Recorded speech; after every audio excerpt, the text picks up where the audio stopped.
Рахмат. Урматтуу улуттук комиссия, бир нерсени айтып коеюн сиздерге. Мына жооп берип аткандачы, коркпой эле айтсаңар, андай да болот, мындай да болот деген болбойт. Бир гана нерсе, эреже деген бирөө болот. Андай мындай болот болсо анда мыйзам неме кереги бар? Биз ушуну чектеңиздер биринчиден. Экинчиден жанагы каражат боюнча дагы айтайын. Мына Терминкомдун айлыгы аз. Кыргыз тесттин айлыгы аз. Мына жемкорлук жөнүндө сөз болуп атат жанатан бери. Суроо болуп атат. Анча мынча акча берсе, ошо Кыргыз тесттен өтүп кетип атат деп. Ошолордун айлыгын эселеп көтөрүү боюнча маселе коюңуздар бизге. Биз ошону карап бекитип берейли. Өкмөткө тапшырма берейли. Ошол жемкорлук аз кырылбай турган, майда барат акчага аз кырылбай турган акыйкат, адилеттүү тест болуш үчүн. Ошон үчүн айткыла ошонун бардыгын. Мына жана депутат Нуржигит Кадырбеков абдан туура айтты. Көп маселелерди ошолордун бардыгын иретке келтириш керек. Андай да боло берет, мындай да боло берет дегенди токтоткула силер. Бир жактуу болуш керек да, бир жактама болуш керек. Кийинки сөз Осмонов Айбек Жапаровичте. Рахмат, урматтуу төрага. Урматтуу төрага, сиз чындыгында туура айттыңыз. Бул мыйзамды, урматтуу баяндамачылар, мен сөзсүз түрдө колдойм. Биздин казынадан канча акча кетсе дагы бир кыргыз тили үчүн биз колдошубуз керек. Бизге керек. Мен эми суроо көтөйүн, урматтуу баяндамачы. Мен сизге ушул кыргыз алфавити тууралуу бир эки сунушум бар эле да. Мисалы, аба деген сөз Ысык Көл областы менен Баткен областына көбүрөөк колдонулат да, жакшы билесиз турабы. Мисалы, Садыр аба, Султанбай аба. Мисалы, мен сүйлөгөндө кайрыла берем да, Садыр аба деп мисалы сүйлөшүп. Кат жазып калсам, урматтуу Садыр аба деп жазамбы же аба деп жазамбы? Мен ушуга сунуш берет элем. Биз ушуга W тамгасын киргизишибиз керек да. Ушуга оюңуз кандай? Мисалы, даба деген. Ден соолугуңузга даба болуш керек дегенде. Китеп жазгандарда бизде кыйналат да. Ушул боюнча жооп бериңизчи. Рахмат сурооңузга, Айбек Жапарович. Бул адабий ченем боюнча аба деген сөз Ысык Көл областынын тегерегинде колдонулат деп атпайсызбы? Ысык Көл жана Баткенде көп колдонулат. Баткенде колдонулат. Бул эки эле областта эмес. Бул аба деген сөз авалдан эле кыргыздын эң биринчи ово дегенинен келип, аба деген баягы пир туткан, улуу дегенинен келип чыккан сөз да. Бул өзүнүн төл сөзү кыргыздын.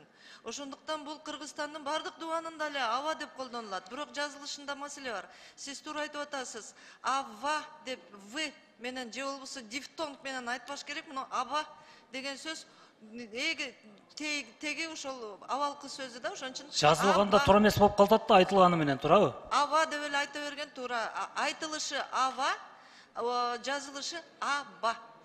Мен ушуну сунуш кылат элем да. Кыргыз алфавитине ушул W тамгасын киргизсек кандай болот? Сиздердин көз карашыңыздар кандай? Бул жанакы адабий ченемде өзү эле турат, аба деп эле турат, жазылып турат. Аба болгондо воздух болуп калатпайбы?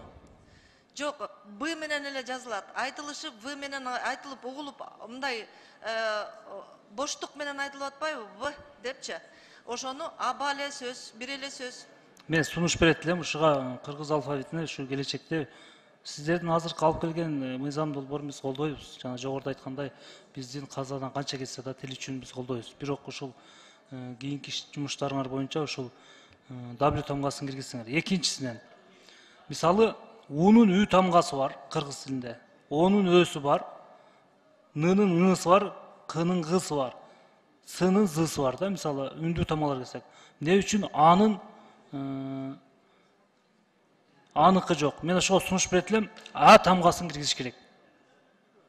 А тамгасын киргизе турган болсок, чындыгында өзүңөр билесиңер, көп колдонуучу сөздөргө, мисалы, жогоруда эле айтып кетти менин коллегам.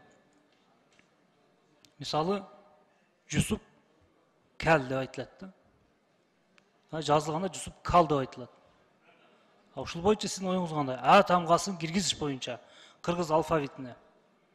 Мисалы, Казакстанда бар, башка мамлекеттерде ушул өзүнүн алфавити бар да. Эмне үчүн бизде жок? Ушуну киргизсек кандай? Рахмат сурооңузга. Бизде 24-жылы ошол латын арабин киргизгенде ушул 4 тамга эске алынган. Г тамгасы, Г тамгасы, К тамгасы, А, дифтонг, ана В. Баягы дифтонг деген эмелер эске алынган болчу. Ушундай. Бирок дагы биз кириллицага жазган кезде бул сингармонизм законуна таянып коюшкан. Жана да айттым, каткалаң үнсүздөн кийин жоон үндүү келет. Ичке үндүдөн кийин жумшак ичке үндү келет деп отуруп, анан ушул сиз айткан Г тамгасы, казактар бизде Г бар, казактарда куйруктуу К бар. Бизде ушул жок. Бар.